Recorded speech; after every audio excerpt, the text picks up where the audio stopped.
Okay, so we are starting the self-portrait lesson. So make sure that you have your notebooks and you're taking notes on this. So put me in the picture. Self-portraits are motivated by creative desire and they're free from commercial restraints. So the self-portraits that I started taking when I was in high school, now that I'm in my 30s, looking back, I'm so happy that I took those photographs because um, it's a good memory to have. It's a good time in my life, and I appreciate that I took the time to take some. So the ways you can take a photograph would be with a shutter release cable. The shutter release cables that we have are for photo 3 and for photo 4. And unfortunately, the cameras that you all are using do not work with a shutter release cable. So you have the self timer on the camera. On the camera, when you're looking at it, there is a button, and the button is right here. You can see a little timer. And so if you hold down on that button and click it, when you click the shutter to take your picture, you're going to see a blinking light and it's going to count down. And then after a certain number of seconds, it's either like 3, 5, or 10 seconds, your photo will take. So if you were home alone trying to get a photograph of yourself, you could use the self timer option. My advice to you would be to have something sitting on the chair that you would be photographing from, and that would give you the ability to focus the camera. And then, like, you could have a little, like a sibling step in. So a sibling could sit in your chair, or your parents could sit in your chair, and then you would be able to focus the camera. Your parents could leave the room. You could step in, click your shutter release, and it'll count down to take your photo. Your other option would be to work with a collaborator. So you could work with someone in our photography class and you would have them sit in and you would focus the camera and get everything ready to go and then switch. So you would pay close attention to where they were sitting, pay close attention to where their nose was in relationship to the lens of the camera, and then you would be able to take the photograph by having that collaborator press the shutter release and actually take the photo. Okay, so our first artist we have here is Vivian Mayer. So when we look at her work, she's got some really beautiful pieces, and she was a photographer that wasn't discovered until later in life. So after she had passed away, she was a nanny in New York. She took her Rolleiflex camera with her everywhere she went. She took thousands of rolls of film and she never developed them.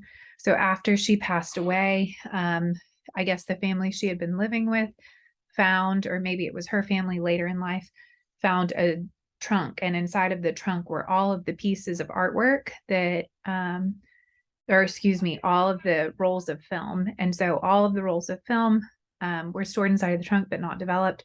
So they sent the work off to be developed, found all this beautiful work documenting New York. But she had a lot of self-portraits in there as well. So you can see a reflection here of herself kind of in a mirror, or excuse me, in a window. And then over here, we have another picture where someone's holding a mirror.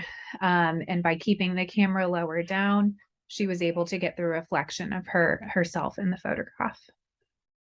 So Hippolyte Bayard was one of the first photographers. This is a photograph taken in 1840. And so he decided to take a self-portrait. It's a little funny when we're looking at the work. When you hear about photography or when you study photography, you hear about a daguerreotype. And so Louis Daguerre in 1839 created the daguerreotype. And this is one of the photographs that you can see on the right. So Louis Daguerre and Hippolyte Bayard were friends. They were kind of running in the same circles. And Hippolyte Bayard had actually come up with the art of creating a photograph and sort of shared that information with Louis Daguerre. And Louis Daguerre ended up kind of beating him to the punch and was able to create the daguerreotype using sort of the similar methods, and total disappointment for Hippolyte Bayard. And so this was sort of his response to knowing that the daguerreotype would be how the photograph would be remembered. So this was his self-portrait. So it looks as though the man has like passed away and is leaning. It's very dramatic. but you can read some articles about it. Okay, Cindy Sherman. Well, I'm going to go back to the daguerreotype. On the edges here, this is pretty neat. So if you are, hang on one second.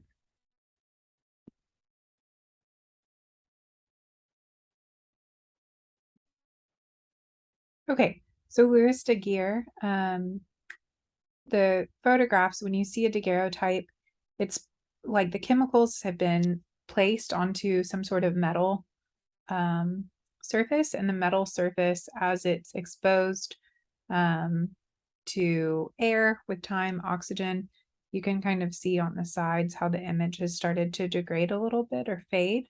And basically what happens is they use this tape, and the tape goes around the metal, or sometimes it can be like a piece of glass, two pieces of glass stuck together. And then the image, if the two pieces of glass separate, your image starts to degrade and you start to lose the quality. So that's why you'll see some of them. You might have some in your home that have been passed down over generations. So that's pretty cool to see them, but that is where the term daguerreotype comes from. All right, Cindy Sherman. So Cindy Sherman uses satire in the work that she creates.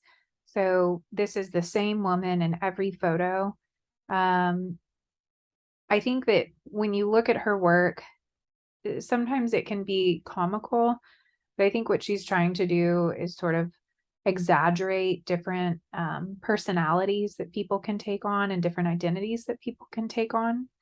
And she'll try to connect them to some sort of political issue or some sort of vice that people have. And so in each of these photos, we've got different sorts of self-portraits, but I don't look at her work and consider the way that she photographs like this is not her identity. She is sort of taking an identity and creating a character and then photographing that character using herself as the way to sort of navigate looking into those sort of satirical situations using those different characters. So on the right, we have someone that in some classes, people say it looks like a clown. The makeup is really exaggerated. The eyebrows are drawn on. She's got all of this white around her eyes. And it looks like she's sitting for a portrait. Over here, we have another one where you can look at this woman and assume that this is her portrait that's maybe hanging over the mantle. It's very dramatic with the background. You could assume this is her estate. They kind of used like the late 90s, early 2000s Photoshop where they blur around the photo. So it's like creating a depth of field or shallow depth of field without actually using a lens to make one. So that was something you could do in Photoshop. And you can see how it's like sharp back here.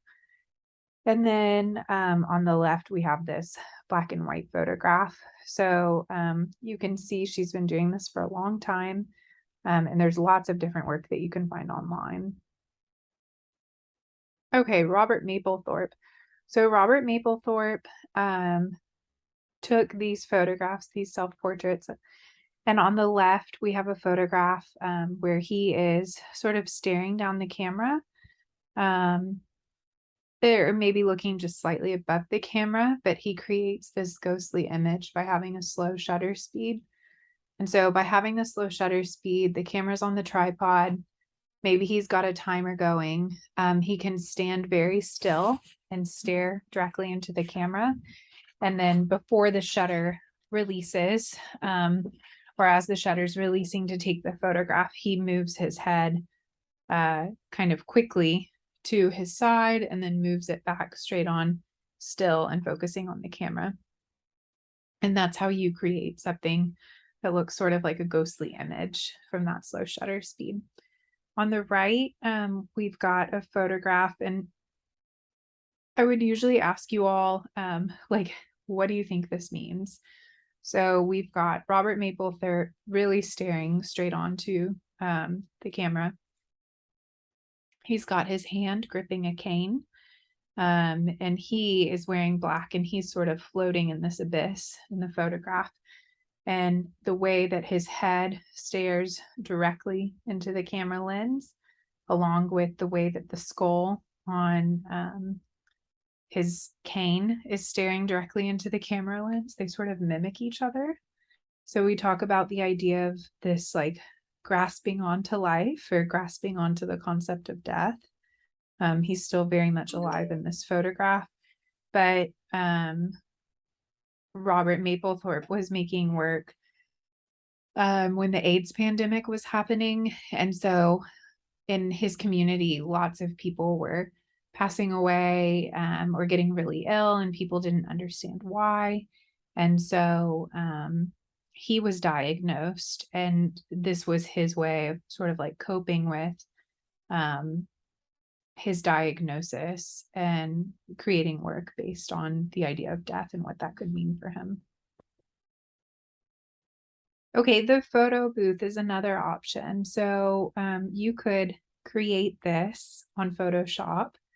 Um, you could take a bunch of little negatives and try to line them up and create a contact sheet where you basically cut your negatives, and you would have, 5 stacked on top of each other, and then you would print them on one piece of paper. So you don't put a negative in the enlarger, you just line them up. That would be an option. There used to be a photo booth at Amy's Ice Cream off of 59 and Shepherd, but it is since gone, which is a bummer because it was a really good one.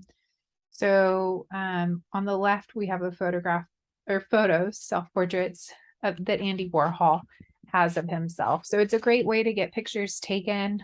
On the right, we have Tomoko Sawada, and she will change sort of her identity and go in different countries. You can go into photo booths that will take passport photos of you. And so she will get these passport photos printed, but when you see the work on display, they're the size of the passport photo print. So they're fairly small. But it's about her sort of changing her identity throughout the work. And with Andy Warhol, if you've seen his work before, it's like I'm trying to think, like Jackie Kennedy or Jackie Kennedy Onassis has kind of the 3-step colorful prints. You can take your portrait on an iMac, that you probably did it in like elementary school, that would kind of filter out the colors. It was very much based on Andy Warhol's style of work that he created. So he did like the Velvet Underground cover with the banana. He's got the flowers that are multicolored, they're screen prints. So there's different work that you can see when you look up Andy Warhol. Okay, so themes for you to focus on when you are taking your self-portraits. You all are going to have 5 self-portraits due, and 4 of them you should be thinking about these. So an original self-portrait, so whatever that may mean to you, but I would make sure that your face is in view of the camera. And then the masked face. So the masked face could be masked with a literal mask, or it could be hidden in some sort of way. So you interpret that however you want to interpret that. A mirror self-portrait would be utilizing a mirror in some sort of way, a reflection from the mirror to get your photograph taken. And then light manipulation. So I want you to think about how to use light to your advantage to get a picture taken. So you could have really dramatic light like Torbjorn Rodland has used when we studied his portraiture project. But there's different ways to have light shining on your face or a projector projecting on your face. So I want you to think about light manipulation as well. So probably what you should do is start planning what you want to do for your self-portraits. Think about the clothes that you want to wear. Think about how, I guess, what sort of vibe you want to give off in the photograph. Um, and think about honesty in them too. I think it's more beautiful to have an honest image as opposed to one that's super dramatic. So that is the self portrait lesson.